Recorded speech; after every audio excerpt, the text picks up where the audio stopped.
Buenos dias, Gunners Collective TV. Back at it, you already know. Like a torta with some bad habits. Bye up, right? Let's get to the intro.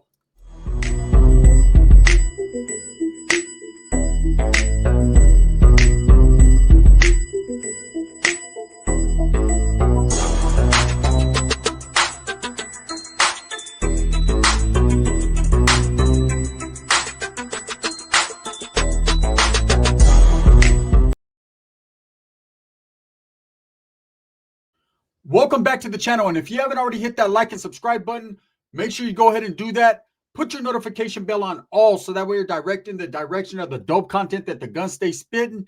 And I appreciate all the love. I appreciate it. I'm very humble. So, trip out, right? Before we do anything, let me fix this half an eyebrow. Try to blend it in, man. Scar tissue. Toe me up. So, I got asked a question, man. Why don't you ever talk about when the brothers be smashing on people? Well, today's that day, right? Because you're actually right. The person that asked me that, I really never tell stories, but you got to understand I'm a brown man. I'm Mexican, right? So I'm always going to tell the stories that I basically was involved in or that I had some type of influence in. That's just how it goes, man. You know, when the brothers are telling their stories, they're talking about other brothers usually, right? When the whites are talking about stories, they're talking about other woods, brother, right? So that's what it is. There's no racism involved, no hatred involved. It just is what it is. But, oh, yeah, I got some stories for you. Let me tell you one, right? So I was doing a violation. If you've been watching me for a long time, you know a lot of my stories, they kind of all blend together. So I just got out of prison. I got out of prison, man. And one of my peoples, they had sent me some shoes. Now, they were like some Air Maxes or some bootleg Air Maxes. I don't remember, man. They were white, blue, and red. They actually had red shoelaces. I wasn't even color banging, man. I wasn't tripping off that shit. It had nothing to do with me. But it was what it was. And one of the things that I couldn't do was wear gang attire or gang colors, specifically the color red, because I was a norteño at the time, right? And I understood that, but I wasn't thinking my outfit that day when I went to the pro office was some 501s, blue 501s, just a white t-shirt, and these shoes on. They just happened to have red laces. But like I said, they didn't stand out as like gang related. They were just some fucking running shoes. It's the only pair of shoes I had, right? So I could only go with what I know. So as I pulled up to the parole office, at the last minute, I kind of looked down at my feet like, I wonder if my parole officer is going to trip. She definitely did. Her name was Salas, and she tripped on anything gang-related and anything associated or affiliated with my neighborhood. Everybody knew that parole officer was no joke. She would violate you for looking at her wrong. She'll say assault, right? She wasn't playing. And sure enough, man, as soon as I walked into the parole office, she took one look at my feet and said, "Give me your shoes." And I said, "What happened?" "Give me your shoes," right? And I said, "Oh, shit." She cut them with scissors right there. My shoelaces, tore them out, and was like, "Anytime that I see you wearing the color red ever again, you're going to get a violation." And I was like, damn, right? Week later, I came through them doors. You know the tag that's on the back of the jeans? The red Levi tag, right? I walked in. She's like, "Turn around." I said, "What?" I thought she was going to handcuff me. She took the scissors and cut off the tag and then called officers in, and they got me.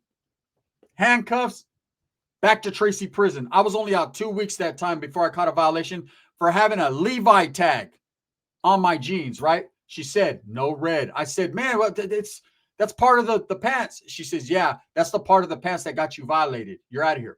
So now I pull up to Tracy, DVI prison. And I'm doing a violation. It's a chicken shit violation, knick-knack, paddywhack violation. So I know I'm not going to do a lot of time, right? So of course, they sell me up. I'm in H wing. It was active at the time. And I'm in there, and I noticed there's a gang of woods in there.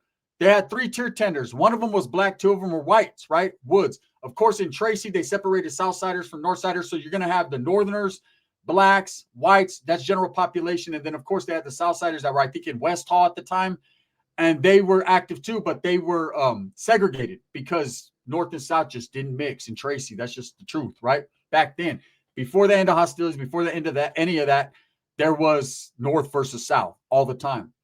So as I got there, man, I tell my cellie, I said, "Dan, there's a gang of woods here, right?"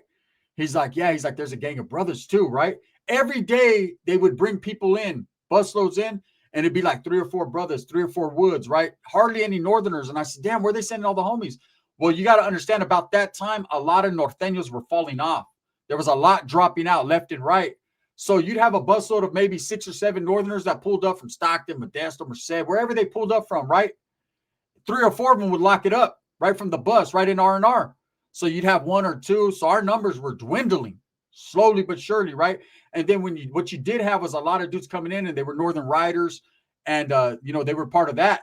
And so the numbers were definitely not flexing, but they were flunking, right? We were getting a D minus. And so I started to notice the numbers between the blacks and the whites starting to grow. Now, I've told stories before that I've never seen full-scale riots versus black versus white. Never seen it. Not in my time. It's happened. The brothers in the woods definitely, man, have bumped some heads, and they've definitely got off on each other. But I never seen a full-blown, just crazy riot, right? But I have seen some melees and some incidences, and this one right here kind of took the cake. This was the one incident I seen between black and white when brothers got on their heads, right? Woods was like, brother, coffee, and meth, preferably, right? They got ran up on.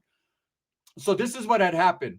Now, I don't know if you guys know the legend of the White Crip, right? It's legendary. Anytime a White Crip comes in the system, the skinheads and the woods feel some type of way, especially on a 4-yard, even a level 3. I don't know what rules and regulations they go by, what their politics are, but they're not going to allow a White Crip to function on that yard, at least without some repercussions, at least without getting ran up on or getting smashed, right? That's just how they get down. Now, for the most part, the brothers, man, are going to stand their ground. If it's a real White Crip, if he's really affiliated like that, he's really from a hood like that, and they know he has heart, the brothers are going to defend him to the fullest because he rolls with the black card. That's just how it is. Any person, doesn't matter if you're brown, you're white, you're Asian, if you roll with the black card, if you're a Crip, a Blood, a Kumi, whatever you are, they're going to fuck with you. They're going to fuck with you the long way, and they're definitely going to back you up. And this was an incident where they were not forced to back someone up, but they chose, and they did it in a major way. So I'm looking, man, and my observation skills are up to par, and I'm just doing a violation. So I'm waiting for Valdivia, which is basically the board. You go in front of one board member or a Valdivia officer, and they give you your time. So I remember it was like 2 days away from Valdivia, and I was waiting like, man, I hope I go today. And usually when you got a violation, they can't hold you that long without you going, getting your sentence, finding out what time you're going to do. And again, I knew it was some chicken shit time. So I'm sitting there, I'm like, damn, man. And I'm noticing, man, the whites, these white tier tenders are going to every door, and they're talking to their peoples. And you can see the conversations are pretty heavy, because usually the tier tenders are doing their thing. They're passing sopas, they're passing notes. They're just doing their thing. And you could tell when the rhythm is of the night, right? When it's normal, it's on some El DeBar shit. Then you could tell when the rhythm gets fucked up. In prison, everybody can tell everybody's next move by the way they're conducting themselves, right? By their character. And so I'm seeing the whites, they're getting in debates like with each other at the door. There's some heat, there's some words you can actually hear. So I got my earlobe to the door, because I know that usually, traditionally, Northerners and whites didn't see eye to eye on everything, especially in reception, man. It was always cracking with the woods and the Norteños. Always in Tracy. There was always some issue, right? Whether it was over dope, money, just gang shit. Like there's just was going down. So anyways, I'm starting to notice there's heavy conversation going on. And there's a brother, man, he's from Modesto. He's a Blood, right, from Oak Street. And I see him, man, and I knew this dude because he knew my brother. My brother and him, actually one of my brother's crime partners was from the same gang that this dude was from, right? So his name was Big Mike. So I pulled him over he came by one day, and I needed to shoot a wheelie to the homeboy that was way down. We couldn't fish to each other. So I was like, and it wasn't a hot wheelie, it was just some, hey, what's up, bro, type stuff, right? So I could pass it through him. So I'm like, hey, what's up, bro? And I said, what's up with these woods? He said, I don't know, bro, but I think the Crips are gearing up, right? Now, there's a gang of NCs, Northern California Crips, in Northern California Reception in Tracy, DVI. You didn't see a lot of guys from LA. You didn't see a lot of guys from San Diego. From Southern California, they were not there because it was not their reception. Every once in a while, a dude would come down from court, like High Desert or Salinas Valley or whatever, that had major influence, that was like a Crip from LA or something like that. So you'd see that. But again, man, it didn't happen much. It wasn't normal, right? And most of the guys you seen there were NCs, Merced Gangster Crips, townhomes from Stockton, Sacramento, Garden Blocks. Like there was a gang of Northern California Crips. Not as many as Bloods and Bay Area. The Bay was probably the deepest out of everybody. For some reason, they're in the valley, but they're the deepest, right? Just how it was. But brothers were pretty thick on that unit, man. I'd say there was at least 200 brothers right there. And you got to understand, it's a lot of tiers in Tracy on that building. There's 3 tiers, and it's a long building. So there's a gang of cells. So he tells me, he said, man, I think the Crips might be getting off. And I'm like, well, what's up? And look, it wasn't my business to ask about black business. It never is any other groups to ask about anyone else's business. But let's be honest here and tell the truth. Everybody's nosy. Everybody wants to know what's going on. Hey, for the safety and security of your people, like, I need to know what's going on so I can get at my people and tell them, hey, stay out the way. Or, bro, look, these fools are tripping. Like, we're always doing reports. They're called OTRs, off-tier reports.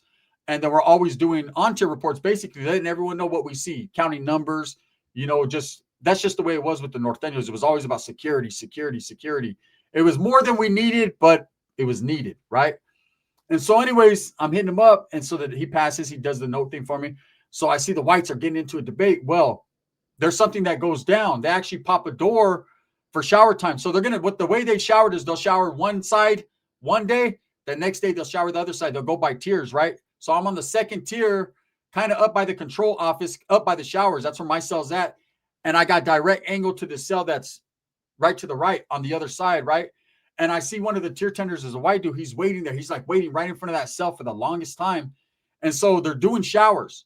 And when they pop his door, that white dude's door, the same one that the tier tender was kind of arguing with, the tier tender immediately takes flight on this white dude, right? One-on-one, which you rarely see in the white faction.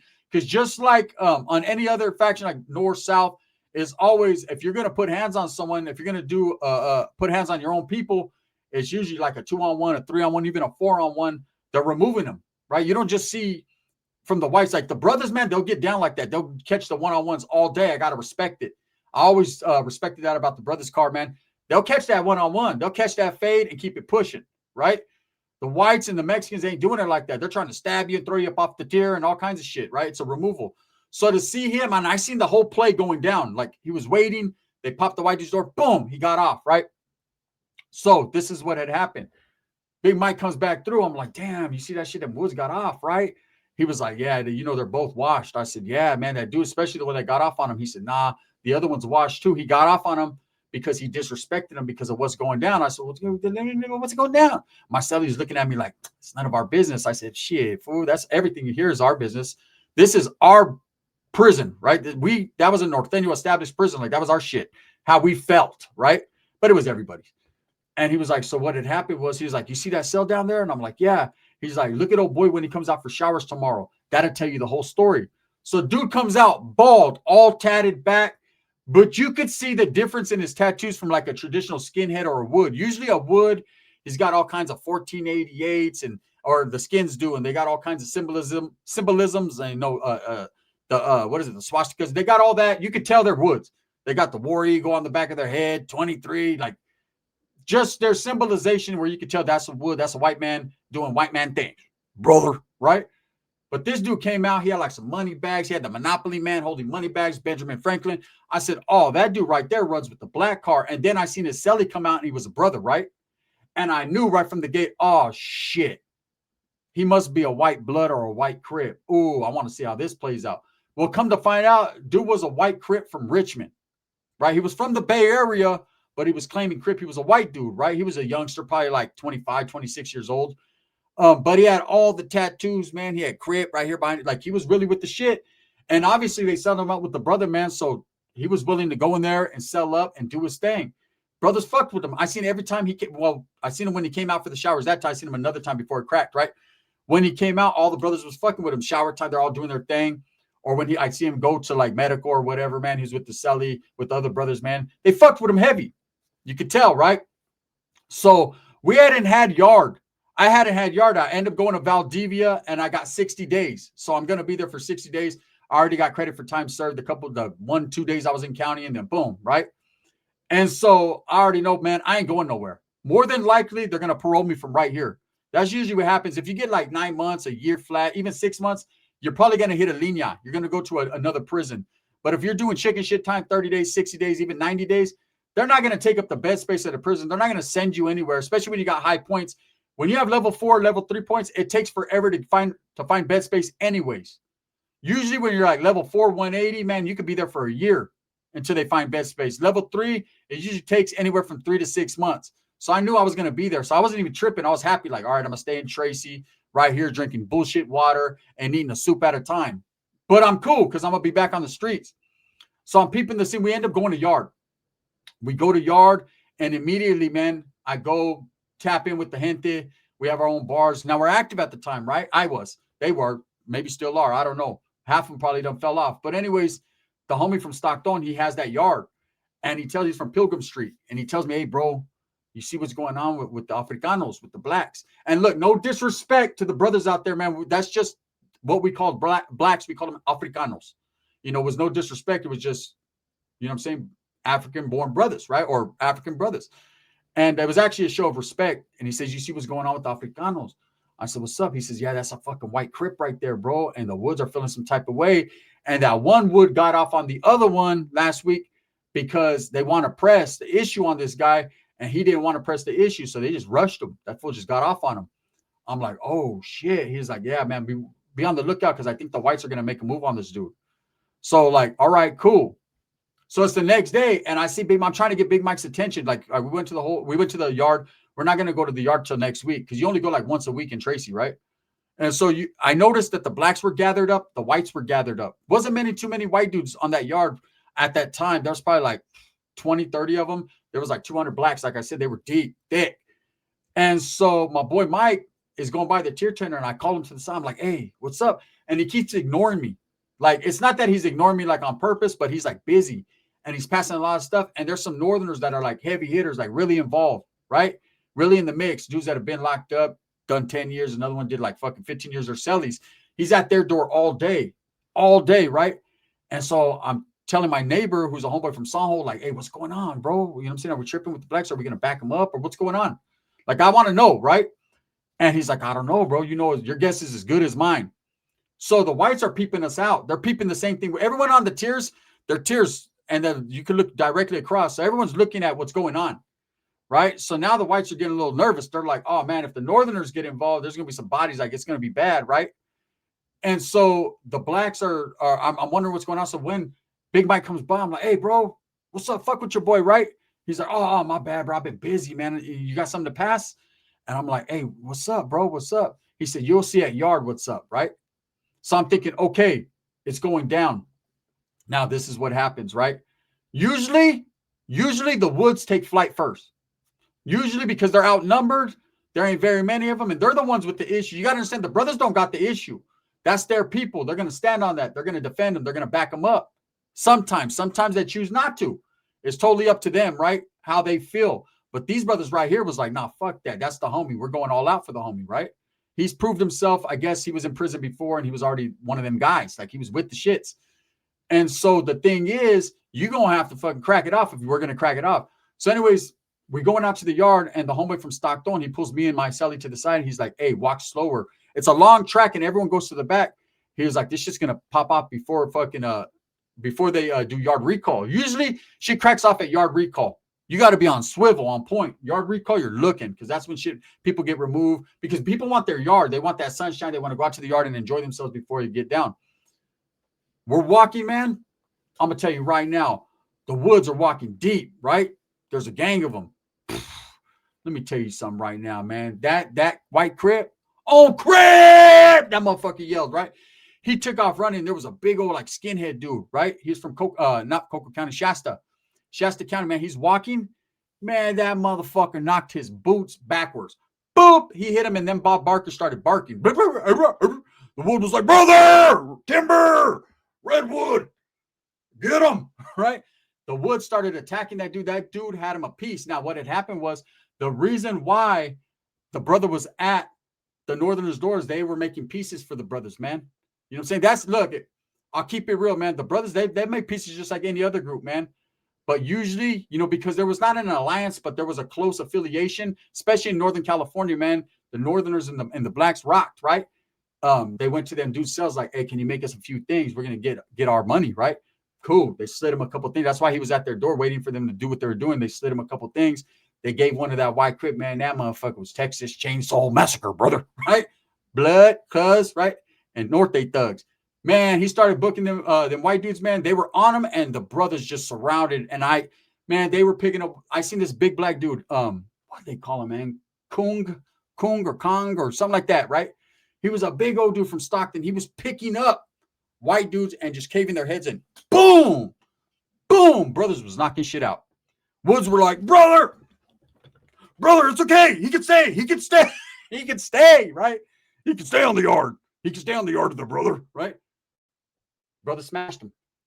Smashed him. Yard down. Cops came. They're snatching everyone up, man. I ain't gonna lie. They took every white man that was on that yard off that yard. I don't know where the fuck they put him, but we didn't have no white people on that yard the rest of my time there. Hey, they brought one in the building, like, because they were bringing people in, and hey, the blacks were on him already. Hey, what's up, girl? What's up? Like, on that white dude. Oh, it's on. It's on. He was a homie. He was a northerner from fucking, was he Manteca, right? And so when he came in, he was like looking, right? And he saw all the blacks were, he was like, fuck, right? And then he got into one of the homeboys' cells, and then they shot the wheelhouse to the brothers. Then, oh, he's a northern. Then it was, oh, our bad, cuz. And it was all good. So that was the one incident where I really did see the blacks get off on the whites. And man, they fucked them up. I ain't even gonna lie. I told my cellie, man, I don't never want to get into it with the brothers, man. Them motherfuckers be knocking fools out. Right? Hey, there was white dudes on the yard like, hey, don't play with my Tonka truck. They were fucked up. Anyways, with that being said, that actually went down, man. Then I ended up getting out, and I was telling Roach about that, right? I was like, hey, man, the Woods got beat up. He's like, we don't lose to blacks, brother. We don't ever. And his old lady, shut up. He was like, hey, well, unless it's your old lady and she got that snappy nappy, then it's on, I'm like, yeah, she got you in check. Thumbs up or thumbs down? Heavy's going to be the head that wears the crown. I'm going to continue to strive, struggle, and strive for what I truly believe in. That's the betterment of all people, man. And that's an actual factual story that happened in DVI Tracy prison for facts.